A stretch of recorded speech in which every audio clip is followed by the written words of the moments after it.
오늘 설교를 마지막으로 한 달 반 정도 살펴본 열왕기하 묵상이 마무리되게 됩니다. 이 열왕기서를 살펴보면서 우리가 생각해 보았던 것은 왕이라는 이 직분을 가진 사람들은 하나님의 대리자로서 하나님의 말씀을 잘 배워서 그 역할을 통해 자신을 왕으로 세우신 하나님의 선한 통치가 온 땅에 흘러가도록 해야 하는 역할을 가진 사람들이라는 것입니다. 왕이 자신을 위해 이 왕이라는 직분을 감당하게 되면 하나님의 백성이라는 유다 역시 다른 민족과 별반 다를 것이 없어지는 것을 열왕기를 통해서 우리가 살펴보았습니다. 베드로전서 2장 9절을 보면 교회와 성도들을 향해서 왕같은 제사장이라는 표현이 나오는데 이것은 하나님께서 우리에게 구약의 왕이 해야 할 선한 하나님의 통치를 드러내야 하는 임무를 지금 우리가 살고 있는 이 삶의 현장, 이 자리에서 이런 상황에서 교회와 성도들이 드러내야 하는 것을 말해주고 있는 것이죠. 그러니까 열왕기하의 모든 내용은 그 시대 왕의 이야기인 동시에 이 땅을 살아가는 교회와 성도들에게 적용되어야 하는 이야기가 되는 것이죠. 마지막 오늘 본문을 한번 보십시오. 하나님께서 언약의 백성인 남유다를 바벨론에 의해 멸망시켜 버립니다. 역사적으로는 바벨론의 그 세력들이 확장되고 있었기 때문에 힘이 없던 남유다가 멸망한 것처럼 보이지만 성경은 우리에게 남유다의 멸망은 남유다의 죄, 그러니까 생명 대신 하나님으로부터 멀어진 것이기 때문이라고 말하고 있습니다.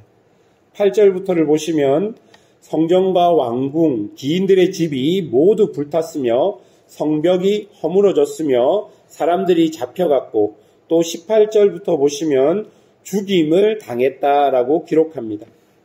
결국 남유다에 남은 것은 비천한 사람들입니다. 12절을 보십시오. 그 땅에 비천한 자를 남겨두어 포도원을 다스리는 자와 농부가 되게 하였더라. 이처럼 그 땅은 소생이 불가능하도록 모든 가능성이 빼앗겨버린 땅이 되어버리는 것이죠. 매일 성경에서는 이것을 완전한 비참함에 이르도록 심판하셨다라고 해석하고 있습니다. 죄로 인하여 완전한 비참함에 이른 것이 하나님을 떠난 인간들의 현실인 것을 우리가 보아야 하는 것이죠.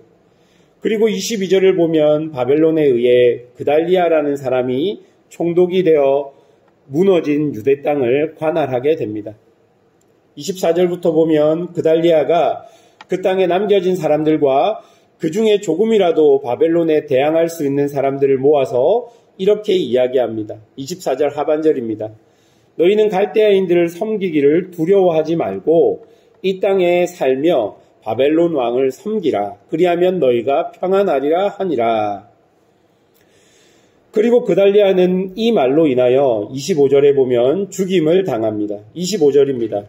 7월에 왕족 엘리사마의 손자 느다니아의 아들 이스마엘이 부하 10명을 거느리고 와서 그달리아를 쳐서 죽이고 또 그와 함께 미스바에 있는 유다 사람과 갈대아 사람을 죽인지라.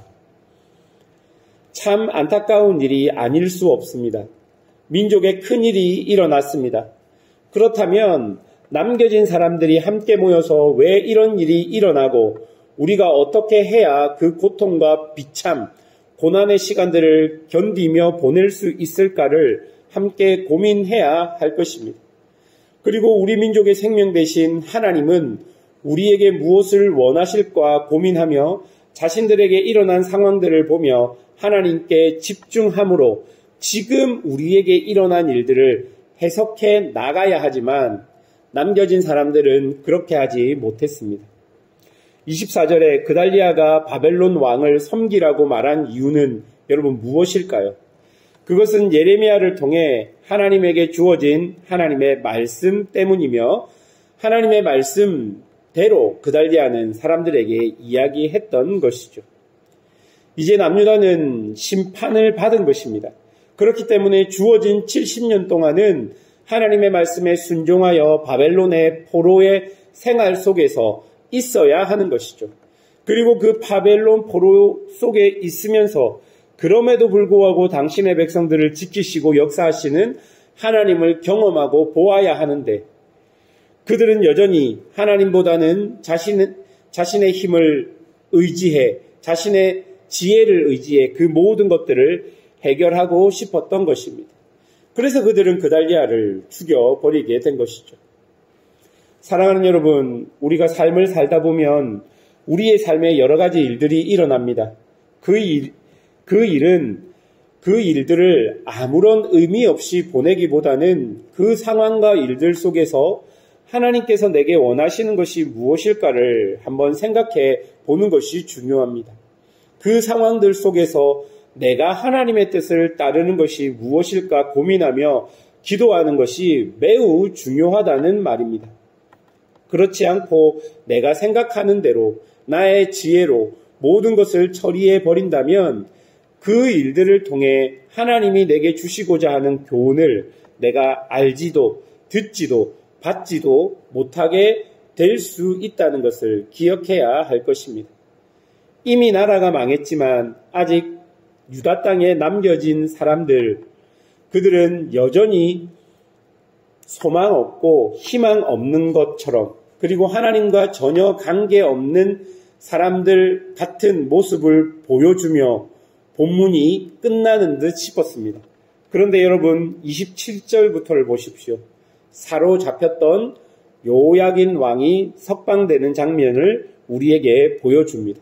이 말은 여전히 다윗의 왕조가 끊어지지 않았다는 것을 우리에게 보여줍니다. 즉 하나님께서 다윗에게 약속하신 언약이 끊어진 줄 알았는데 끊어지지 않고 다윗의 왕조의 씨앗들이 여전히 남아있다. 다시 말해 하나님과의 세운 언약이 여전히 존재하고 있다는 것을 보여주는 장면입니다. 그리고 하나님께서는 그 약속을 지키시며 성취해 나간다는 것을 우리에게 보여줍니다. 나라가 망했지만 하나님은 여전히 남유다의 하나님이 되신다는 것을 우리에게 보여주며 열왕기하는 마무리되게 됩니다. 그러니 열왕기하는 가장 중요한 결론, 결국 하나님이 우리의 소망 되신다는 것을 보여주며 그 막을 내리게 됩니다. 여러 국제 정체 속에서 연약한 나라로 살며 여러 가지 어려움을 경험한 유다지만 그들에게 정작 필요했던 것은 강한 군대도 유능한 왕도 아니라 하나님 자체이신 것을, 하나님만이 소망되는 것을 열왕기하는 마지막으로 보여주는 것이죠.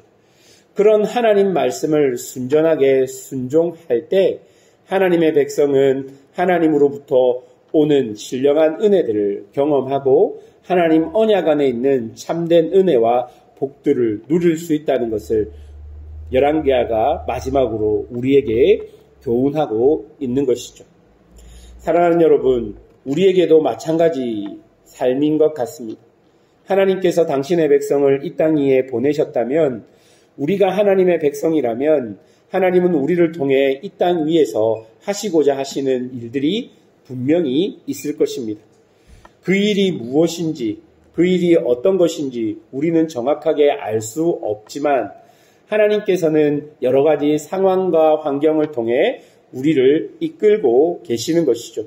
비록 우리가 우리의 죄 때문에 하나님과 끊어져서 우리에게 낙심과 절망의 일들이 다가오지만 결국 하나님은 우리의 지혜와 힘으로 그 일들을 이루시는 것이 아니라 하나님의 신실하심으로 그 일들을 이루신다는 것을 믿고 오늘도 이 열왕기하의 교훈을 잘 기억하고 우리의 삶에서 하나님만 붙들고 살아가는 성도들이 되시기를 주님의 이름으로 축원합니다. 함께 기도하겠습니다.